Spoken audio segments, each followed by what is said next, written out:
Good morning, my brothers and sisters. Welcome to episode 38. And we have an epic struggle that's happening with Jesus in his interrogations and trials. And then the focus of the camera just zooms in on Peter. And I'm going to call this podcast that Peter Denies. Let's be like Peter.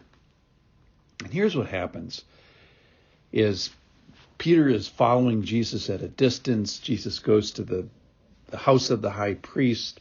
John apparently is inside the courtyard, and Peter's outside. He gets invited in through the servant girl who is talked to by John, and then he's warming himself by the fire, and he denies Jesus 3 times. And let me go to the story in Luke. It's in Luke chapter 22, verse 54. It's in all 4 of the Gospels. Then they seized him and led him away, bringing him into the high priest's house. And Peter was following at a distance.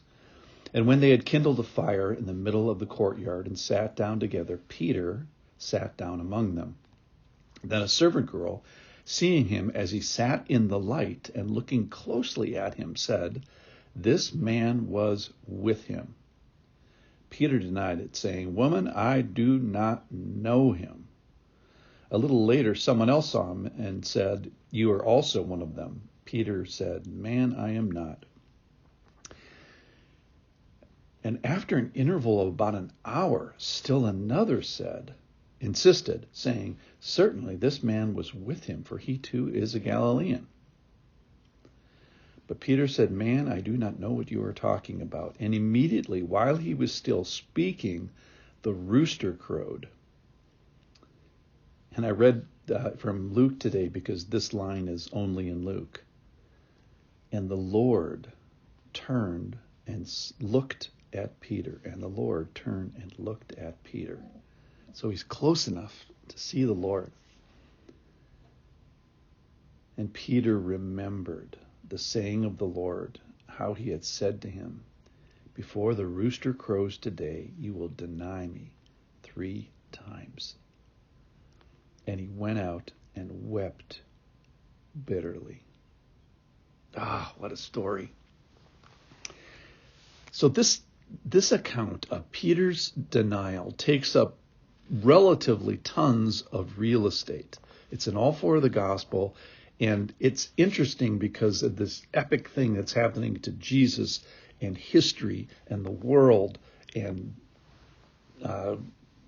spiritual fighting between good and evil. And then you see this individual struggle with belief and with courage and with confrontation from the least expected place, servant girls. And then you see this moment where Jesus turns and looks at Peter. And so I am speculating just a little bit here. And perhaps this was not to condemn Peter, but to be with him in his belief and courage and confrontation challenge. So looking at the other stories, they're all very, very consistent. One new thing that I got from here was this fire seems to be in all or most of the stories that they were warm. It was cold and they were warming themselves. So do you think they were warming Jesus up after he was, captured and bound? Do you think he had a fire to warm himself with? So just as another little sidelight of Jesus' suffering, I never thought about this before, was that Jesus was cold through the Middle Eastern night. But this fire plays into the story because they can see his face. When you're by a fire, your face is the most lit up thing. And then the thing that got me in the Luke story was after an interval of about an hour, that this betrayal, if you will, this denial of Jesus had some soak time on it. It was a whole hour. It sounds like 2 of them happened relatively nearby each other. And then this final one. And we find from the Gospel of John that one of the people that accused Peter of being with Jesus, or really was an observation, was this relative of Malachi who actually said, I have seen you in the garden with him, or Malchus, Malchus. And Malchus is the one that got his ear cut off. So there's this high investment of knowledge. Okay. So this is kind of a discouraging story in that a close associate of Jesus denies Jesus. But let's look at Peter. My conclusion is be like Peter. So how can I say that? Well, first of all, Peter is a person of courage. Remember, he was the guy that pulled out his sword and tried to defend Jesus. So he demonstrates some courage there. That's number one. Number two, he demonstrates courage when he runs to the tomb. So whatever happens at the end of today, Peter was enough restored to stay with the disciples, to stay nearby.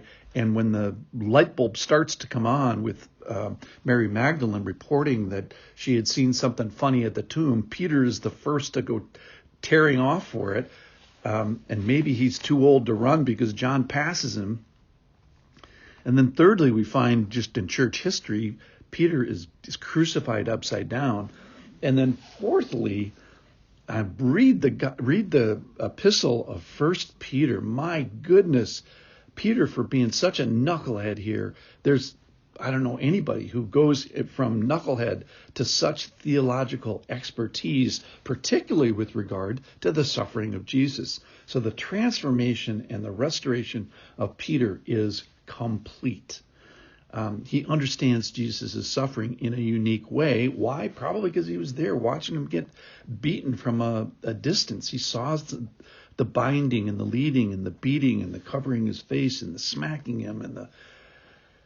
Okay, so the other thing about Peter is this repenting. So the last verse that we read today, verse 62, is he goes out and he weeps bitterly. So he leaves and he weeps bitterly, and apparently he's probably alone there. But the story doesn't end there.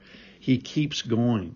So I think the remembering part, don't let your story end with your denial of Jesus or your failure in temptation. Keep going. Repent, weep bitterly, but then get back up and get into the fray. And I think that this story tells us that the Lord turned and looked at Peter in his time of great, casual temptation, and that the Lord can be with us. So let's use this story of Peter as an encouragement to be like him, to be courageous, to get back up, to repent, to weep, and then get back in the fray. Thank you so much for being with me today. See you tomorrow.